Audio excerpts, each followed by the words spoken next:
नमस्कार दोस्तों, कलयुग के चमत्कार संतों की वाणी में आप सबका स्वागत है। अभी तक हमने श्रीमद् भगवद गीता के 17वें अध्याय तक सुना था।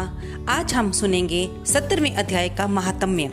17वें अध्याय में भगवान श्री कृष्ण जी अर्जुन को बता रहे थे कि सात्विक, राजसी और तामसी श्रद्धा, गुणों और खान पान में जैसा कि हम भोजन लेते हैं, हमारी निष्ठा वैसी ही हो जाती है जिस तरह के इच्छा से हम वो सात्विक हो, राजसी हो या तामसिक हो, हमारा कर्म वैसा ही गिना जाता है और उसका फल उसी इच्छा के हिसाब से मिलता है। आज हम सुनेंगे 17वें अध्याय का महात्म्य, जिसके बारे में भगवान श्री विष्णु माँ लक्ष्मी जी को बता रहे हैं। आइए हम भी सुनते हैं। 17वें अध्याय का महात्म्य प्रारंभ। श्री भगवान बोले, मंडलिक नामक देश में दुशासन नाम का राजा था। एक राजा किसी दूसरे देश का था, जिन्होंने आपस में शर्त बांधी, हाथी लड़ाई और कहा, जिसका हाथी जीते सो वह अमुक धान लेवे। तब दूसरे राजा का हाथी जीता और दुशासन का हाथी मारा गया।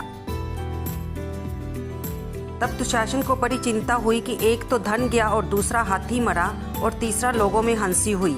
इससे निंदा हुई। इसी चिंता से राजा मर गया। जमदूत पकड़कर धर्मराज के पास ले गए। धर्मराज ने हुक्म दिया, ये हाथी के मुंह में मरा है, इसको हाथी की योनि दे दो। हे लक्ष्मी, राजा दुशासन संकल द्वीप में जाकर हाथी हुआ और वहां उस राजा के बहुत से हाथी थे, तिन में आया।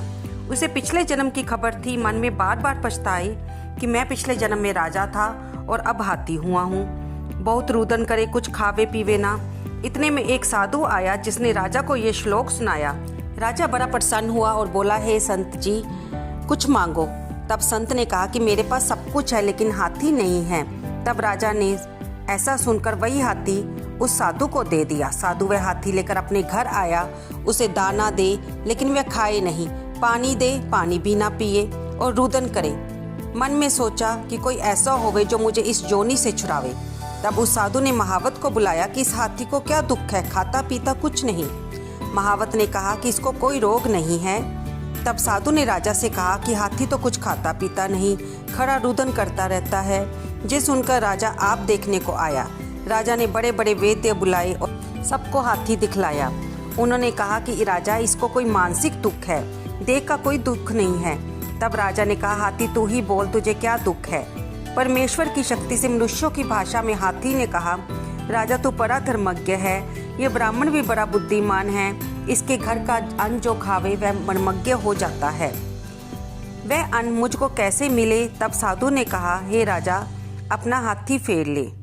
राजा ने कहा, दान दिया मैं नहीं फेरता, यानी कि मैं दान दी हुई चीज वापस नहीं लूंगा। ये हाथी मरे जा जिए। तब हाथी ने कहा, हे संत जी, आप मत कल्पो। तेरे घर में कोई गीता की पोती है तो मुझे 17वें अध्याय का पाठ सुनाओ। तब उस साधु ने ऐसा ही किया। भगवान श्री विष्णु कहते हैं कि हे लक्ष्मी, 17वां अध्याय सुनते ही तत्काल हाथी की देह छूटी और देवदही पाकर वह वैकुंठ को गया। तो देखा दोस्तों, हमने महात्म्य में सुना कि किस प्रकार राजा हाथी के मुंह में मरा तो उसको अगला जन्म हाथी का मिला। लेकिन प्रभु की कृपा से, संत की कृपा से जब उसने श्रीमद् भगवद गीता का 17वां अध्याय सुना तो उसकी हाथी जैसी अधम योनि से भी मुक्ति हुई और उसे देवदेही मिली। तो इससे ये सिद्ध होता है कि श्रीमद् भगवद गीता का हर अध्याय अपने आप में हमें अधम से अधम योनि से भी जब मुक्ति दिलाने में सक्षम है, तो ये क्या हमें मनुष्य जीवन से मुक्ति नहीं दिलाएगा। बात है श्रद्धा और विश्वास की, जिसे आपने अपने भीतर से पाना है और अपने इस जीवन को सही ढंग से व्यतीत करते हुए भगवान के चरणों में लीन होना है। आपको ये चर्चा कैसी लगी, कृपया इसे लाइक करें, शेयर करें और कमेंट करें। धन्यवाद दोस्तों।